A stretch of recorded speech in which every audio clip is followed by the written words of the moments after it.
Selamat datang di channel Prasetya Gali. Dan seperti biasa, di channel ini kita akan bahas apapun tentang otomotif baik di dalam dan luar negeri. Tapi kali ini, pembahasan kita sedikit beda nih.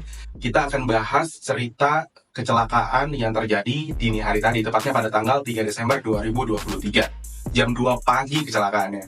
Nah, kalau kita lihat dari kasus ini, kronologinya adalah si mobil Velfire ini cukup kencang nih, nabrak bagian belakang dari si truk tronton tersebut. Ya, ini udah lumrah banget, sering banget kejadian tabrak belakang, entah itu nabrak truk atau nabrak kendaraan lain ya, karena kecepatan yang kurang bisa dikontrol atau apapun itu gitu. Nah, dari sini pelajaran yang bisa saya ambil, saya kategorikan ada 3 poin ya. Poin pertama adalah titik fokus dari si pengemudi itu sendiri. Kalau dilihat dari kejadian ini, kejadiannya itu terjadi pukul 2 dini hari ya, jam 2 pagi, di mana orang-orang itu lagi lelap-lelapnya tidur ya, dan itu jam-jamnya otak atau tubuh kita butuh istirahat gitu. Tapi ketika kita melakukan aktivitas, otomatis konsentrasi kita semakin menurun di jam-jam tersebut. Nah, ini mungkin jadi salah satu pemicu hilangnya konsentrasi, akhirnya menabrak bagian truk dari belakang gitu. Nah, kalau dilihat juga dari kejadian ini, menurut saksi yang ada di sekitar kejadian tersebut, si mobil Alphard ini agak telat sadar ya. Telat sadar kalau di depannya ada truk. Jadi, dia telat ngerem, akhirnya nggak sempat karena laju kendaraannya cukup kencang. Akhirnya nabrak bagian belakang dari si mobil truk tersebut. Ya, kebayang dong kalau kita jaraknya nggak terlalu jauh, tiba-tiba nginjek rem, itu nggak akan instan itu untuk memberhentikan mobil, karena kinerja rem itu hanya memberhentikan ban, bukan laju mobil ya. Ini yang harus diingat. Apalagi yang kita tahu, truk-truk tronton atau truk-truk besar yang ada di Indonesia, terutama yang ada di jalan-jalan Indonesia, itu fitur-fitur atau komponen-komponen keselamatannya itu kadang kurang memadai. Dari mungkin sign keselamatannya agak kurang, remnya redup, lampu remnya redup, semnya nggak ada. Kadang-kadang itu yang menyebabkan kita kurang paham atau nggak ngeliat kalau di depan itu ada truk gitu ya. Apalagi kondisi gelap gitu, kondisi nggak ada lampu, nggak ada penerangan, tiba-tiba ngeliat langsung gede aja, langsung dekat mobilnya, itu kaget dan akhirnya terjadi kecelakaan seperti itu gitu. Nah, itu bagian dari fokus tidaknya kita pada saat kita mengemudi ya. Harusnya itu yang harus kita pahami.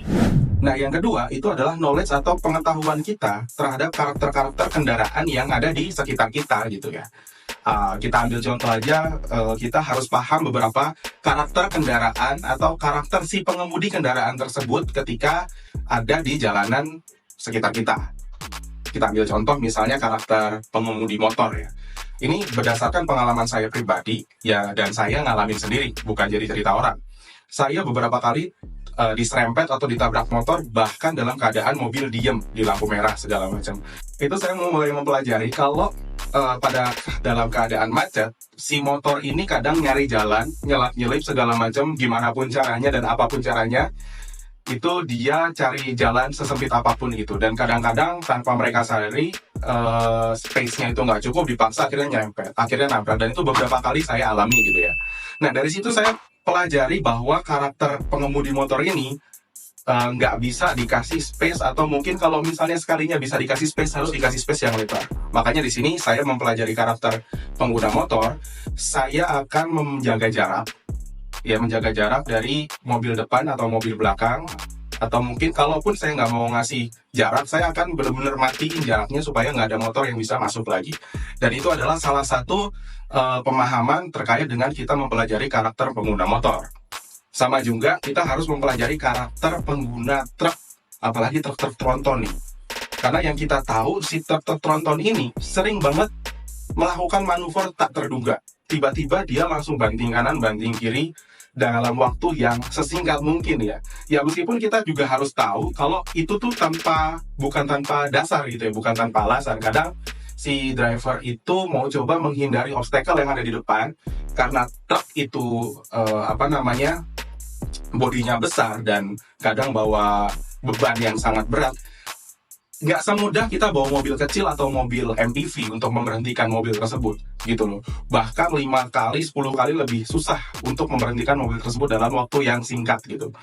Dan itu juga kadang mereka melakukan manuver mendadak itu karena di depan ada obstacle dan truk itu untuk menanjak atau untuk mendapatkan satu speed tertentu itu butuh momentum. Dan ketika momentum itu tidak dapat atau gagal, ya ini yang sering kita lihat dengan insiden mobil gagal nanjak atau nggak kuat nanjak, akhirnya mundur segala macam. Dan itu beberapa alasan kenapa si pengemudi mobil truk ini suka melakukan manuver mendadak gitu ya.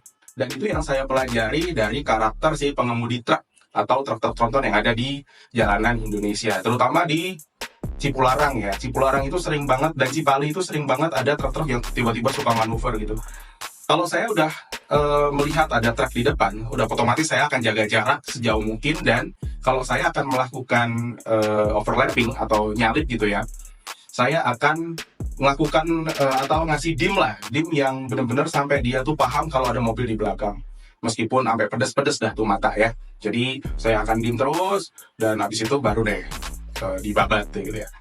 Nah, yang terakhir, yang ketiga itu adalah pemahaman blind spot pada kendaraan kita dan kendaraan orang. Itu yang harus dipahami banget sih. Seperti yang kita bahas tadi di awal-awal, kalau insiden yang melibatkan truk-truk besar atau tronton ini tidak sepenuhnya salah si pengemudi truk. Karena mungkin mereka memang tidak tahu ada obstacle di blind spotnya, akhirnya mereka tidak sadar dan terjadilah insiden itu. Yang harus kita paham di sini adalah kita harus mengerti bahwa truk atau mobil itu punya blind spot atau titik buta di mana kita jangan ada di tempat itu dalam waktu yang lama, meskipun kita harus ada di tempat itu ya. Nah, di area blind spot atau titik buta ini adalah hal yang harus kita pahami atau kita cermati, karena di area-area ini driver tidak bisa melihat kita atau apapun itu yang ada di area blind spot atau area titik buta ya. Jadi jangan sekali-kali ada di area tersebut kalau nggak mau celaka. Nah, kalaupun kita terpaksa ada di area itu, kita harus ngasih tanda ke drivernya nih. Caranya dengan pakai klakson atau kasih lampu dim ketika lagi malam hari. Dan yang paling penting juga adalah visibilitas dari kita sendiri nih. Artinya, kita juga harus aware terhadap blind spot dari kendaraan kita pada saat kita ada di sekitar truk atau kendaraan besar yang lain. Jaga jarak ini penting banget loh, karena kalau misalnya terlalu dekat kita juga sangat terganggu visibilitasnya dan sangat beresiko ketika kita tidak bisa melihat apa yang ada di depan kita nih. Bisa jadi pas truk ngerem ngedadak kita nggak sempat ngerem, atau pas lagi mau nyalip karena penglihatan kita terganggu badan truk yang terlalu besar, akhirnya BAM! Kita nggak tahu apa yang ada di depan kan. Nah, itu tadi adalah pelajaran yang bisa kita petik dari kejadian kecelakaan yang terjadi pagi tadi ya. Beberapa di antaranya mungkin sudah kita pahami, cuma jika teman-teman dapat pelajaran baru dari konten ini, ya mohon subscribe dan like-nya ya. Oke, segitu aja pembahasan di video kali ini. Jangan lupa subscribe, like, komen, dan share video ini, dan semoga video ini bermanfaat untuk teman-teman semua. Dan semoga teman-teman juga diberi keselamatan dalam perjalanan di setiap perjalanannya ya. Oke, kalau gitu Galih pamit. Wassalamualaikum warahmatullahi wabarakatuh.